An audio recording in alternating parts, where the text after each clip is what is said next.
心をいつも生き生きとした状態にするにはどうすればいいのでしょうか。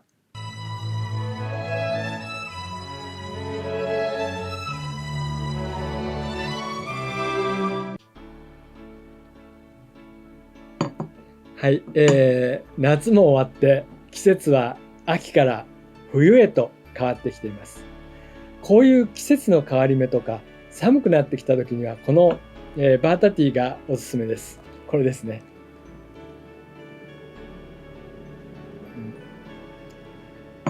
忙しい時とか疲れた時の休息に、すごくおすすめです。私は長時間のドライブの時なんかにサービスエリアでお湯が、もらえるんですけれども、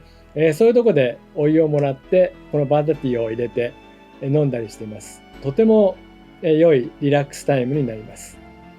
はい、改めましてこんにちは。マハリス総合教育研究所群馬オフィスで超越瞑想を教えている森正恵です。今日はですね、心を活性化することについてのお話です。あなたの心は生き生きとしていますか？どのような状態が生き生きかっていうと、そうですね、簡単に言えば元気な状態です。そのような時には想念の力も強く、何かを達成しようと思うと力強く進んでいくことができますし、趣味とか友達と遊ぶ時などでもより楽しく生き生きと過ごすことができます。ストレスがいっぱいで心が沈んでしまって楽しめないっていう人もいると思いますが、本来心はクリアな状態です。どうしてそうなってしまったのでしょうか。今日のお話はこの超越瞑想の本の141ページ、電子書籍版ですと第3部生きる技術の第2章存在の技術の中の思考と存在の技術のところです。それではまずは心の仕組みについてお話をします。以前の動画でお話をしたんですが、今日は軽くおさらいしましょう。心を海の波に例えます。海の波の表面の部分ですね。ここと海底の部分考えた時に、海の表面っていうのは風の影響を受けていつも波が立っています。また温度が変わったり台風の影響などいろいろなことから影響を受けますね。そのためいつも変化しています。一方海の底っていうのは表面のレベルと違っていつも一定です。これは心の奥底の部分にあたります。まずここの下の方で感覚的な考えの元っていうのが発生します。それがこうどんどん上に上がってきて、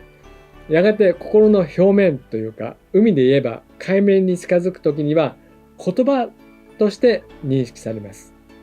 最初は抽象的な感覚だったものが、それをこう上に上がってきたときに言葉で表現できるということです。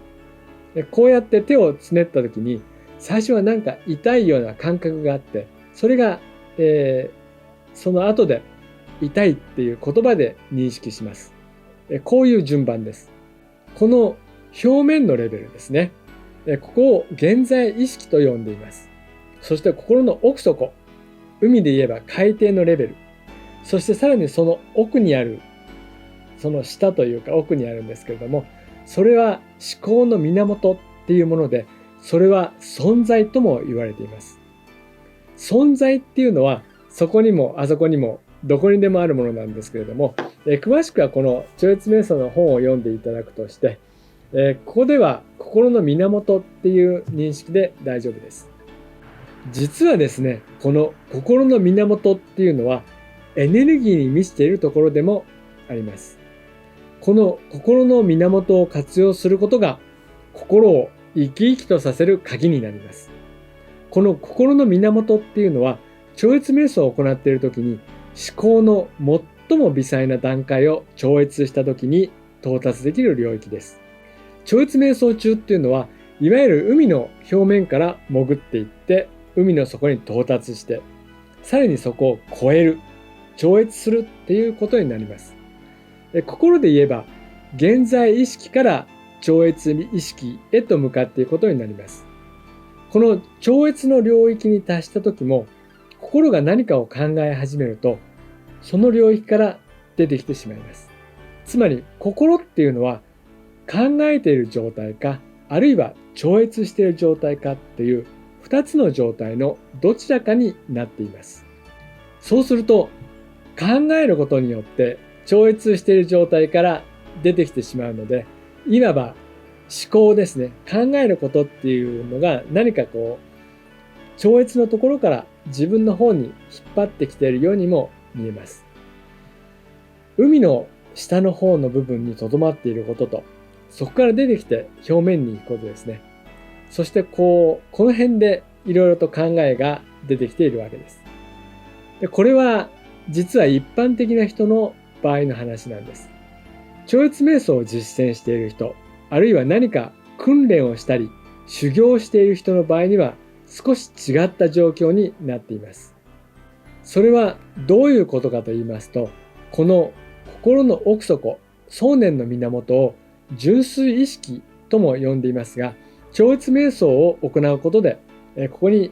到達します。いわゆる超越した状態です。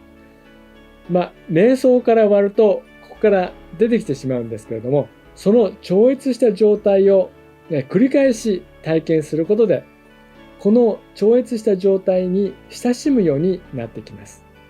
そうするとですね、その状態があまりにも至福で調和的なので、心がそこから離れたくなくなってくるんですね。それでも心の活動があると、その場を離れていきますので、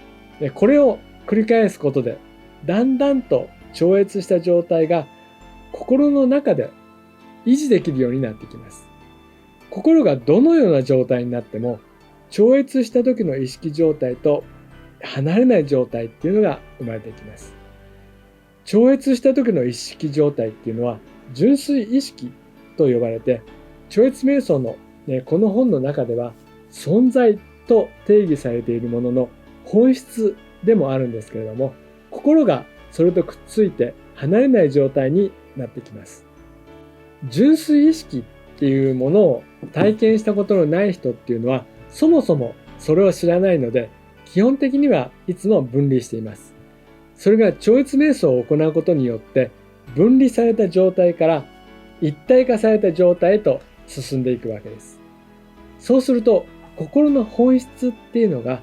純粋意識や存在と言われるものと一致するようになっていくわけです。それによって何かを考えている時でも、心っていうのは自然に純粋意識や存在の領域に確立されているようになります。これは思考の領域における存在の技術と呼ばれています。言葉で言うとちょっと難しく感じるかもしれませんけれども、心の奥底から表面までのこの心の領域が拡大されていくっていうことですね。そうしてですね、心が十分に活用できるようになると、想念っていうものも力強くなります。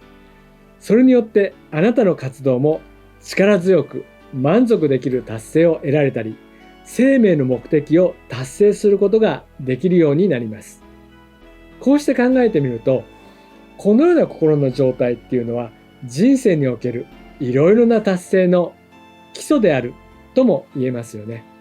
これは超越瞑想を行うことで無意識に自然に得られる結果です。しかも超越瞑想を行うことはとても簡単で無理がありません。そしてそれが結果的に目的の達成へとつながるわけですね。簡単でいいと思いませんか？今お話をしているのは、この超越瞑想の本の中の存在の技術というところなんですけれども、これは心の中に純粋意識の状態を作ること、存在の状態を作ることです。さて、今回の動画のタイトルは心を活性化するということです。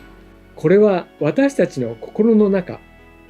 普段は現在意識と呼ばれる表面の部分しか使っていないのですが、超越瞑想を実践することで純粋意識というものが心の中に広がっていきます。それにより心全体を活用することで力強く明晰な思考で行動することができるという状態です。これがまさに心が活性化された状態ということですね。心の動きが良くなったり、いろいろな情報を分析したり、あるいは直感、周囲の状況判断など、いろいろなところが活性化していきます。それによって満足できる達成や生命の目的の成就へとつながります。そしてそれは超越瞑想っていう簡単な瞑想法を実践することで無理なく自然に達成できます。はい、今日のお話はここまでです。もしまだ超越瞑想を学ばれていない方で興味を持たれた場合には、ぜひお近くの瞑想センターの超越瞑想の説明会にお越しいただければと思います。北海道から沖縄まで全国に瞑想センターがあるんですけれども、もしお近くにない場合には出張コースもありますので、ぜひご利用いただければと思います。本日もご視聴いただき感謝いたします。ありがとうございます。